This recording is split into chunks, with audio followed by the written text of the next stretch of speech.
제가 찬양대에 찬양을 듣다가 제가 설교하는 것을 까먹었습니다. 내가 여기 왜 앉아있지? 갑자기 제가 설교해야 되는구나 하고 갑자기 올라오게 됐습니다. 정신없음을 이해해 주시고요.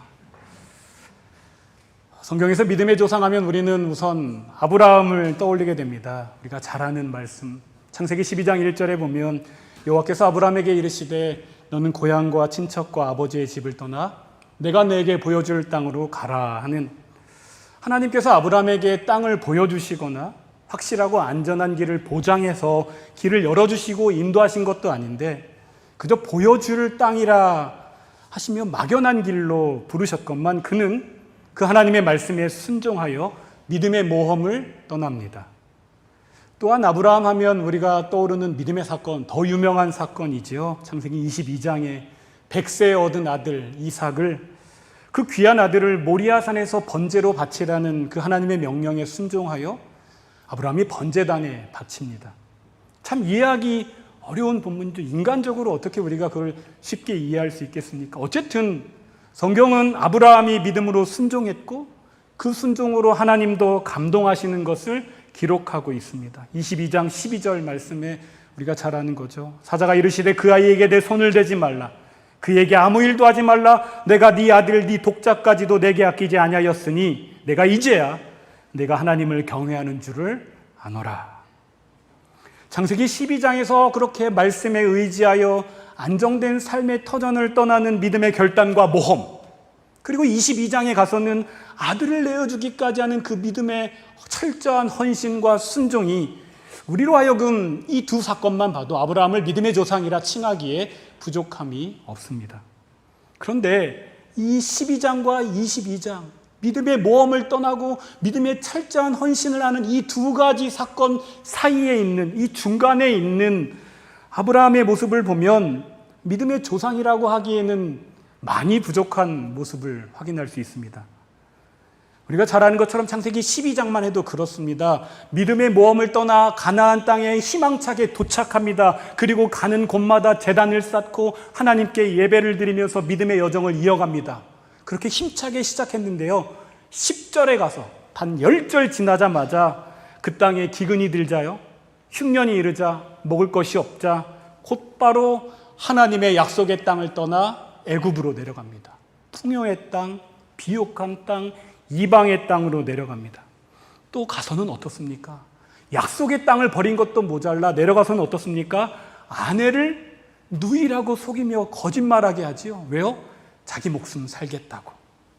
자기 목숨 살리겠다고 아내 뒤에 숨어버리는 모습입니다. 그것도 한 번뿐이 아니라 창세기에 보면 두 번이나 똑같은 일을 반복합니다. 한 번 실수는 이해할 수 있습니다. 그런데 똑같이 창세기 20장에 가서 두 번 반복합니다. 그랄 왕 아비멜렉 앞에서도 똑같이 아내를 누이라고 거짓말하게 하고 그 뒤에 숨어서 자기 목숨을 지키려는 얍삽함, 믿음의 조상에게 좀 쓰기는 어려운 표현이지만 얍삽함을 볼 수 있습니다. 보통 남자들이 좀 그런 것 같습니다. 저도 남자인데요, 아내 뒤에 숨어서 지 몸 하나 살리겠다라고 하는 것이 그런 얍삽함을 좀 보일 때가 종종 있습니다. 그런데 이게 남자들 탓이 아닙니다. 이것은 인류 조상 아담부터 시작된 피할 수 없는 운명입니다. 아담이 선악과를 먹는 범죄를 하자 하나님이 아담을 찾아오시죠. 아담아, 아담아, 네가 어디에 있느냐 하시니 아담이 나무 뒤에 숨어버립니다. 그리고 하나님이 말씀하시죠. 왜 너 내가 먹지 말라고 하는 그 선악과를 먹었느냐 하니 아담이 뭐라 하죠? 하나님, 제가 이 믿음의 가정의 가장으로서 제가 책임지겠습니다. 제가 잘못했습니다. 제가 하와를 믿음으로 잘 양육하지 못했고 믿음으로 돕는 배필의 사명을 감당하지 못했습니다라고 하면 좋으련만 아담이 뭐라고 하죠? 아니 하나님, 하나님이 지어주신 저 여자 때문에 제가 먹었습니다. 하나님이 지어주신 저 여자 때문에. 하와 뒤에 숨으면서 자기는 살겠다고 쏙 빠지는 모습을 보여줍니다. 사람만 그렇지 않더라고요. 어느 실험에 보니까 동물들에게 이렇게 실험을 했답니다. 원숭이 가족을 실험을 했다고 합니다. 새가 뜨겁게 달궈진 철판 위에 아빠 원숭이, 엄마 원숭이, 그 다음에 아들 원숭이, 이 세 원숭이 가족을 철판 위에 올리는 실험을 했다고 합니다. 그러자 그 철판에 올라가자마자 엄마 원숭이는 그 아들 원숭이를 가슴에 탁 끌어안고 그 뜨거움을 그 헌신적인 모성애로 견디고 있는데요, 아빠 원숭이가 사라졌습니다. 눈에 보이지 않습니다. 다 아시죠? 엄마 원숭이 등에 올라타 버렸다는 겁니다. 인간이나 동물이나 참 그렇습니다. 오늘 본문의 아브라함은 이런 얍삽한 모습입니다. 자기 아내 사라와 그 여종 하갈 사이에서 갈등이 일어나자 그는 고민하다가 힘없는 여종과 그의 아들 이스마엘을 쫓아내버리는 쉽고 합리적이고 자기 몸만 살릴 수 있는 선택을 합니다. 14절에 보니까 아브라함이 아침이 일찍이 일어나 떡과 물 한 가죽 부대를 가져다가 하갈의 어깨에 메어주고 그 아이를 데리고 가게 하니 쫓아내버립니다.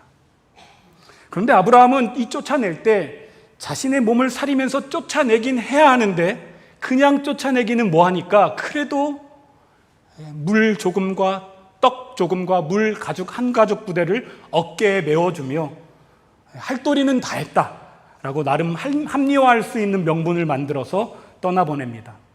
아마도 이렇게라도 해야 마음의 죄책감을 덜어낼 수 있기 때문이지 않을까 합니다. 그렇게 아브라함의 손에 의해서 하갈과 이스마엘은 그 힘없는 하갈과 이스마엘은 벼랑간 광야로 내쫓김을 당합니다. 이때 그들은 광야로 쫓겨나 죽음 앞에 놓인 절체절명의 순간을 맞이합니다. 어느새 그들에게 허락된 조금의 물과 떡은 떨어지고요. 광야 어느 곳에서도 그들이 먹을 양식과 물을 구할 수 있는 것은 불가능한 상황입니다. 그러자 그들이 할 수 있는 것은 무엇입니까? 쫓겨나서 먹을 물과 마실 물과 먹을 양식이 떨어진 그 절박한 상황에서 힘없는 엄마 하갈과 아들 이스마엘은 그들이 할 수 있는 선택은 무엇이겠습니까? 바로 그 고통과 절망 앞에서 우는 것뿐입니다. 그들의 선택은 울며 탄식하는 것입니다. 16절 말씀이죠. 이르되 아이가 죽는 것을 참아 보지 못하겠다 하고 화살 한바탕 거리 떨어져 마주 앉아 바라보며 소리내어 우니. 우리도 살아가면서 참 감당하기 어려운 고통과 고난의 시간을 맞이합니다. 피하고 싶지만 피할 수 없는 시간들이죠. 이해할 수 없는 현실의 무게 앞에 탄식하며 아무것도 할 수 없는 절망과 두려움 가운데 빠지기도 합니다. 육신의 고통이 끝없이 죽음의 밑바닥을 향하여 내 몸을 추락시키는 순간도 있습니다. 사랑하는 이들의 고통을 옆에서 지켜보며 아무것도 해줄 수 없을 때 깊은 무력감에 빠지기도 하고요. 관계 안에서 꼬인 문제로 더 이상 회복 불가능한 지점에 이르기도 하고요. 때로는 무고한 비난과 공격으로 억울함에 신음할 때도 부지기수입니다. 그게 우리 모두가 살아가는 현실이요. 살아가다가 쫓김을 당하는 광야의 현실이지 않습니까? 그때 세상은요, 우리가 피하고 싶으나 피할 수 없는 그 고통의 현실과 우리가 비껴가고 싶으나 비껴갈 수 없는 그 광야의 현실에 우리가 내던짐을 당하게 될 때 그때 세상은 우리에게 말합니다. 실패다. 광야에 던져진 시간이 끝이라고 규정합니다. 그래서 우리에게 더 이상 해볼 수 있는 게 없다라고 하며 스스로 자책하며 후회하는 자리로 우리를 끌어내립니다. 원망하며 도망하게 하고 외면하고 회피하는 자리로 우리를 몰고 가기까지 합니다. 그런데 믿음으로 살아간다는 것은 무엇이죠? 그런데 믿음으로 살아간다는 것은 무엇입니까? 바로 그때가 끝이 아니라는 것을 우리가 기억하고 붙드는 것이죠. 끝이요 실패처럼 보이는 현실이 아무런 소망도 능력도 보이지 않는 그 끝의 실패의 자리가 바로 하나님이 우리의 고통을 들으시는 자리이기 때문이지 않겠습니까?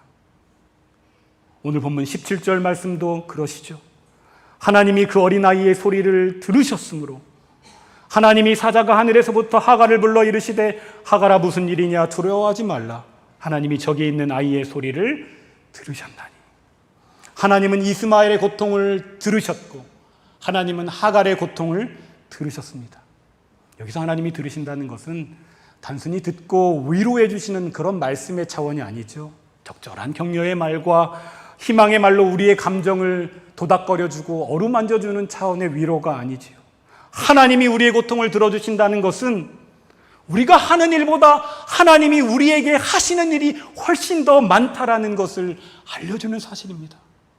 우리는 그저 비명을 지르고 탄식을 하며 절망한 가운데 부르짖는 것이 다이지만 바로 그 순간에도 하나님은 그보다 크신 당신의 일로 우리를 인도하신다는 그 하나님의 성실하심, 그 하나님의 신실하심, 그 하나님의 우리를 포기하지 않으시는 집요하심으로 함께 하신다라는 강한 의지요 그분의 행하심이 들으시는 하나님이십니다.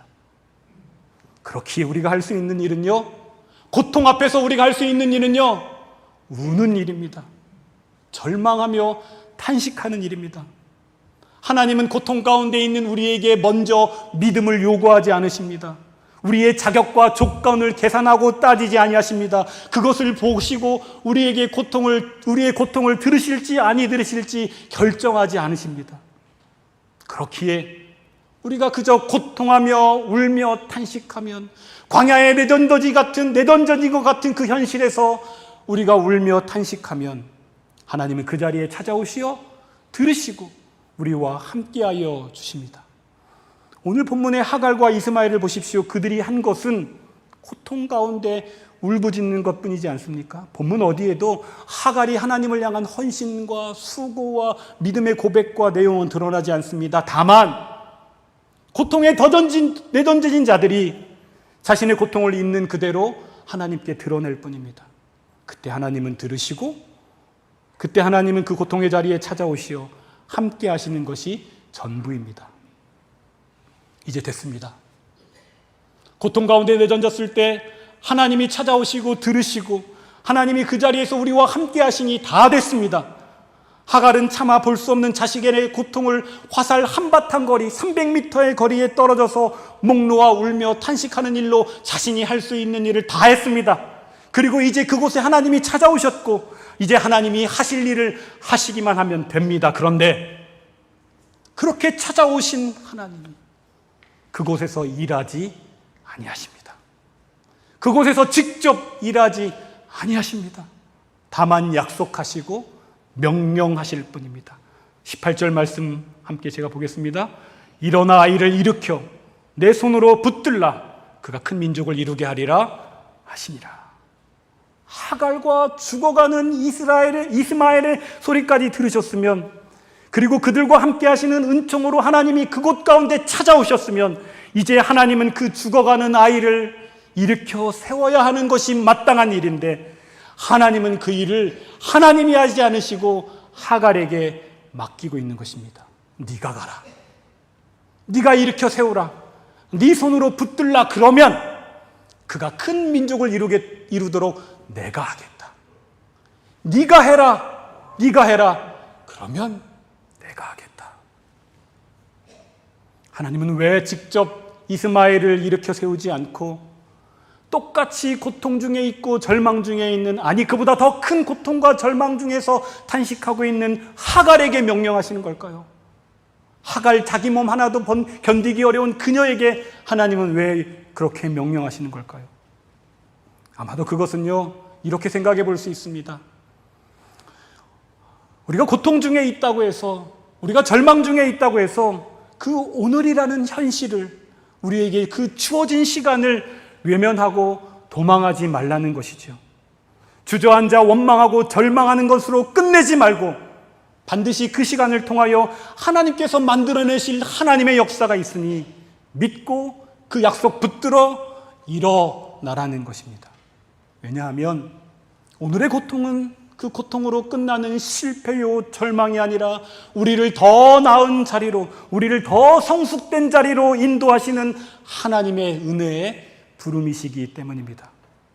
그렇습니다. 하나님은 우리가 절망 가운데, 고통 가운데 있을 때 우리의 고통과 아픔과 절망을 내어드리면 하나님이 대신 짊어지시고 하나님이 대신 해결해 주시는 해결사와 같은 분이 아닙니다. 다만 우리의 그 모진 시간 가운데 하나님이 함께 하시어 우리를 훈련하여 마침내 우리가 하나님을 상대할 수 있는 그 인격적인 자리에 이르도록 만드시는 분입니다.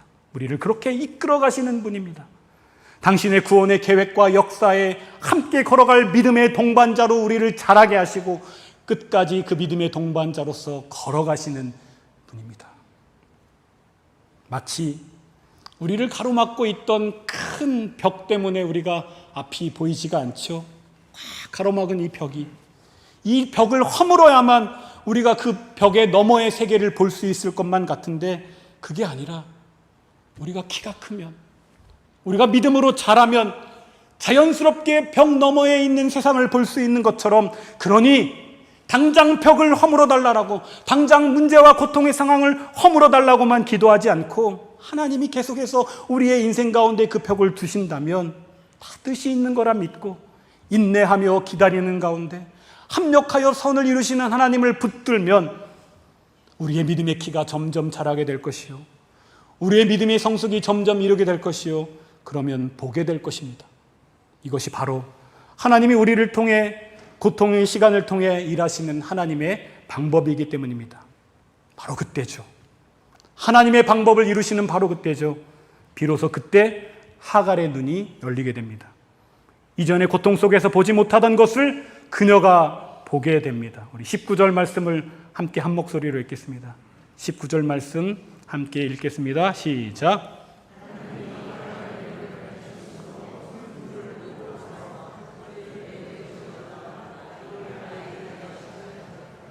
그렇습니다. 하나님은 지금 마실 물이 없어 고통 중에 있는 그녀에게 샘물을 만들어 주셔서 샘물을 가져다가 받쳐주시지 않고, 기적의 역사로 없던 것을 만들어 주시는 것이 아니고 다만 이미 그녀 옆에 있었던 것이죠. 그러나 보지 못했던 샘이죠. 믿음의 눈이 열리지 않아 보지 못했던 샘을 보게 하시는 믿음의 역사를 이루신 겁니다. 여전히 상황과 환경은 변하지 않았지만 하나님 안에서, 하나님을 믿는 믿음 안에서 내가 눈이 뜨이고 내가 변화하는 경험을 거쳐서 내 믿음이 자라고 내 신앙의 실력이 쌓이니 이전에 보지 못하던 것을 보게 되는 곳으로 하나님이 이끌어 가신 것입니다. 사랑하는 성도 여러분, 말씀을 정리하겠습니다. 고통과 절망의 상황, 광야 한복판으로 내던져짐을 당하는 상황이 우리가 예상치 못하게 찾아오거든 두려움 가운데 도망하고 외면하며 회피하고 원망하지 마십시오. 다만 마음 놓고 절망하며 탄식 가운데 우십시오. 왜냐하면 하나님은 이미 그 고통 가운데 오셔서 함께 하시며 우리의 고통을 들으시는 분이기 때문입니다. 하나님은 믿음 없다고 질책하며 우리를 자격과 조건으로 따지지 않으시고 오히려 끝까지 함께 하시며 위로하시고 새 힘으로 일어서는 길로 인도하시어 아무것도 보이지 않는 절망에서 희망으로 나아가는 새로운 길을 만드시는 분이니, 그러니 하나님의 말씀대로 이제 고통 가운데 주저앉은 자리에서 일어나십시오. 함께 고통하시는 하나님의 위로의 손 붙들고 그분의 계획과 목적이 이끄는 그 약속의 말씀 붙들어 일어나십시오. 그리고 내가 있어야 할, 오늘 내가 있어야 할 그 자리로 나아가십시오. 고통과 절망 때문에 외면하고 회피하며 도망하고 싶은 오늘이라는 현실의 자리, 밥 짓고 빨래하며 설거지하는 양육과 살림의 자리, 내가 이 나이 먹고 지금까지 이 일을 해야 하는 탄식과 절망의 자리로, 필요하지만 먹여 살려야 하기에 견뎌야 하는 직장과 일터의 자리로, 내가 어느 때까지 이 일을 해야 우리 가족들을 먹여 살려야 하는 그 탄식의 자리로, 질병의 고통으로 두려움 가운데 탄식하고 있는 내 가족들, 내가 대신 아파해 줄 수 없어 해줄 수 없는 것이 해줄 수 없기에 절망과 무력감에 빠질 수밖에 없는 그 자리로, 교회 구석구석 돕고 섬기는 내 손길이 필요한 자리로 오늘도 예배하며 기도하고 주님 말씀 붙들고 아멘 아멘 아멘 아멘 하며 믿음으로 견디어 살아내야 하는 그 자리로 가십시오. 가서 주님의 약속대로 내가 붙들어야 할 손 붙들어 일으켜 세우십시오. 그러면 그 자리에 가면 비로소 이전에 가려져서 보이지 않던 생명의 샘이 보이기 시작할 겁니다. 우리를 참으로 살리는 생명의 샘이 보일 것입니다.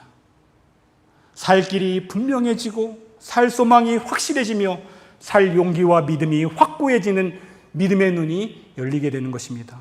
사랑하는 성도 여러분, 그렇게 울고 그렇게 일어나 그렇게 마땅히 있어야 할 자리에 가서 마침내 믿음의 눈이 열리고 그리하여 이제 내가 살고 너를 살리며 우리가 함께 사는 그 믿음의 복된 여정을 광야와 같은 인생길에서 우리가 손에 손을 잡고 함께 그 믿음의 길을 걸어가시면 좋겠습니다. 그 길을 우리 안동 공동체 모든 믿음의 식구들이 믿음으로 한 걸음 한 걸음 내딛어 승리의 걸음으로 이루시기를 간절히 소원합니다. 기도하겠습니다. 하나님, 우리 앞에 놓인 어떤 고난과 고통의 시간 속에서도 두려움과 의심 가운데 닫힌 입을 열게 하시어 들으시는 하나님께 마음껏 울며 탄식하게 하여 주십시오. 그때 주저앉아 원망하며 낙심 가운데 빠지지 않게 하시고 주님 말씀대로 있어야 할 자리에 믿음으로 굳건히 서 있게 하여 주십시오. 그리하여 하갈의 눈이 열린 것처럼 우리도 믿음의 눈이 열리게 하시고 우리 인생길 도처에 늘 예비하신 주님의 생명수, 그 샘물을 보게 하시어 믿음으로 마시는 은혜와 은총을 허락하여 주십시오. 예수님의 이름으로 간절히 기도합니다.